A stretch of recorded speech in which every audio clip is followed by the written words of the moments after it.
Class 11 biology tough नहीं है, पर स्टूडेंट इसे टफ बना देते हैं।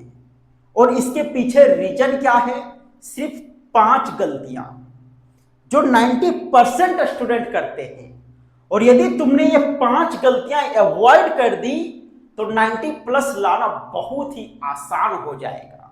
तो हेलो छुटको एंड छुटकियों, मैं सुभाष कुमार आपके बायोलॉजी के किसी भी चैप्टर के किसी भी टॉपिक को बहुत ही आसान तरीके से समझाता हूं। और मैं आज आप लोगों को उन 5 गलतियों के बारे में बताने जा रहा हूं जो 90% स्टूडेंट करते हैं और इन्हीं गलतियों के कारण उन्हें बायोलॉजी टफ लगने लगती है। तो चलिए स्टार्ट करते हैं।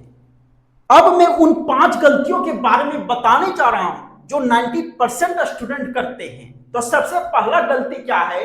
Ignoring NCERT. यानी स्टूडेंट क्या करते हैं, जैसे 11th में जाते हैं और बायोलॉजी पढ़ते हैं तो वे डायरेक्ट एनसीईआरटी को नहीं बल्कि किसी कोचिंग के नोट्स या तो फिर कोई गाइड नोट्स उठा लेते हैं और उसी को पढ़ना स्टार्ट कर देते हैं। यही उनका सबसे बड़ा प्रॉब्लम होता है।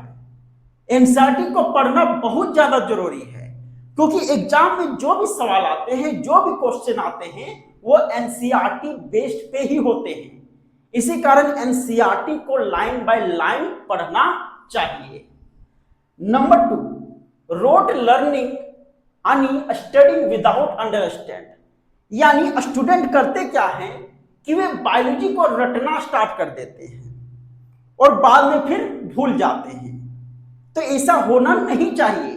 बायोलॉजी कोई रटने वाली सब्जेक्ट नहीं है, बल्कि बायोलॉजी के कंसेप्ट को समझना पड़ता है और उसको समझ के पढ़ना पड़ता है और उनके जितने भी डायग्राम है उनको भी समझना पड़ता है और कॉपी में उनको बनाना भी पड़ता है।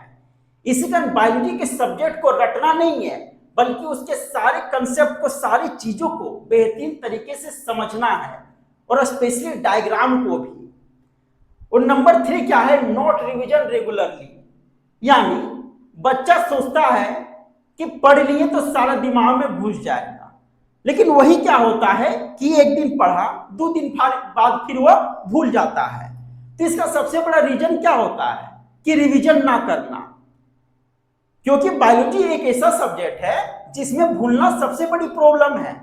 इसी कारण स्टूडेंट को जो भी चीज पढ़ते हैं उसको डेली 15 to 20 मिनट्स रिवीजन करना ही चाहिए ताकि उनको किसी प्रकार का कोई दिक्कत ना हो। नंबर 4 क्या है? Living studies for the last moment.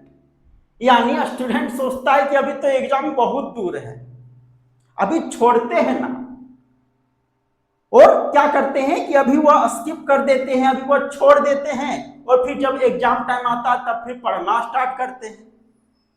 तो ऐसा में फिर उनको प्रॉब्लम ही प्रॉब्लम होने लगता है। अब उनको इतना बड़ा सिलेबस है, अब पहले वो छोड़ दिए, अब एग्जाम के मोमेंट में वो पढ़ेंगे तो उनको कुछ समझ में आएगा? नहीं आएगा। तो यही दिक्कत हो जाती है। इसी कारण क्या है कि जो भी सब्जेक्ट यानी स्पेशली जो बायोलॉजी है वो यदि लिए हो तो उसको पर डे पढ़ना चाहिए और रिवीजन भी करना चाहिए। लास्ट मोमेंट के लिए यदि छोड़ दोगे तो फिर वह दिक्कत हो जाएगा। और नंबर 5 क्या है? Choosing biology due to Pir pressure.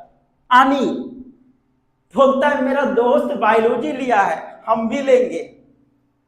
Biology में इंटरेस्ट भी नहीं है, केवल दोस्त के देखा देखी में वो भी बायोलॉजी ले लेता है और जब समझ में नहीं आती है तो छोड़ छाड़ देता है और वहीं से उसका स्ट्रगल स्टार्ट हो जाता है।